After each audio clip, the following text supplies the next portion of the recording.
Hello and welcome to a quick preview of the Arma 3 E3 2012 presentation. Now we've got a lot to get through, so the plan is to offer a brief look at each section of playable content. At the heart of everything is Camp Maxwell. From this small military outpost, we've prepared activities, showcases, and even a short campaign mission, which are accessed directly via the camp in whatever order we like. Of course, at E3 itself, visitors to the Bohemia Battle Bunker booth are encouraged to get hands-on with it all and take a look at these things in as much splendid detail as they like, and at their own leisure. Alright, let's kick things off, starting with a wee jaunt around Maxwell. The 3D markers you see are prompts for where to find content. You might have already spotted the vehicle demonstration there, and in the background, the silhouette of a helicopter foreshadows an airborne showcase. More on those later. Trotting across in the light of our romantic sunset, you can get a peek at the weapon pool, something that those familiar with the Armex game mode may recognise. Now looking down into the valley, we can spot our firing drill activity, which puts players through a timed series of pop-up targets. A little further away is a shooting range, which gives a good impression of, among other things, our new aiming mechanics and more powerful rifles like the GM6 Lynx.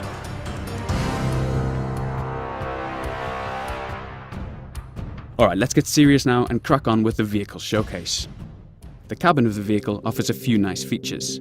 Things like the hands on the wheel might seem trivial, but their long-awaited inclusion really helps to connect the player to the feeling of driving. Alongside the new physics-supported handling, it's a real upgrade. The same too goes for mirrors and onboard displays, which, while subtle, are all part of the overall impression.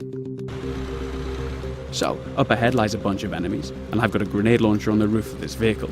But unfortunately, we'll have to save that for the presentation proper as we skip through to our next section. Diving. Aside from the controversy caused by our underwater combat, it's one of our most striking new features. Finding ourselves under the surface again, this time we'll take a peek at the SDV. A team member described the controls as something like a cross between a helicopter and a regular boat. Now, since that doesn't really make any sense, it'll suffice to say that we've got regular control over moving forwards and back, a rudder to turn, and the direct control over our buoyancy. Moving on now to a real man's machine, a helicopter, we'll take a look at the terrain from above and finally get to the business of engaging an enemy.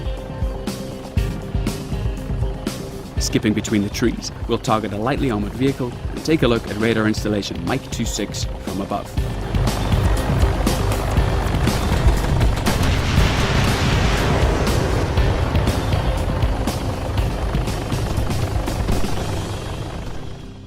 Moving on to supports now, we'll show an artillery strike in action. I've called in a strike on this anti-aircraft vehicle in the centre of the scene. We're using some relatively lightweight shells here, but if we manage to get it finished, at E3 you might sneak a quick look at the new cluster bomb strike option, which I must admit is particularly satisfying. The night showcase helps us demonstrate some of the features we looked at in our recent lighting showcase trailer. One feature we didn't manage to show was the weapon mounted lights. Switching it on, you can see the beam cast on the ground, which nicely highlights the new detail surfaces. Switching to third person, we'll take a brief look at night vision and demonstrate the ongoing work we're currently implementing with muzzle flashes.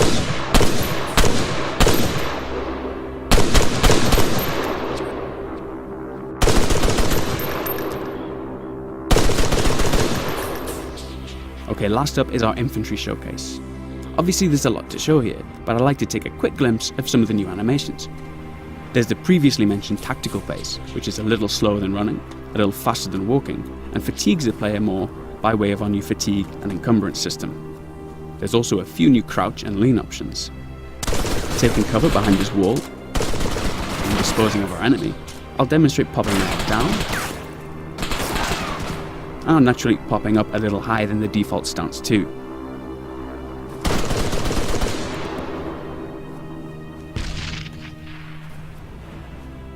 Well, that just about wraps up our E3 preview. I hope that raises a lot of new questions, which of course Ivan, myself and Daisy creator Dean Hall will be more than happy to address at E3. So if you want them answered, be sure to encourage your favourite gaming journalist to check out the Bohemia Interactive booth, where the team will also be showcasing Carrier Command and a few other surprises to boot, I'm sure. Bye for now.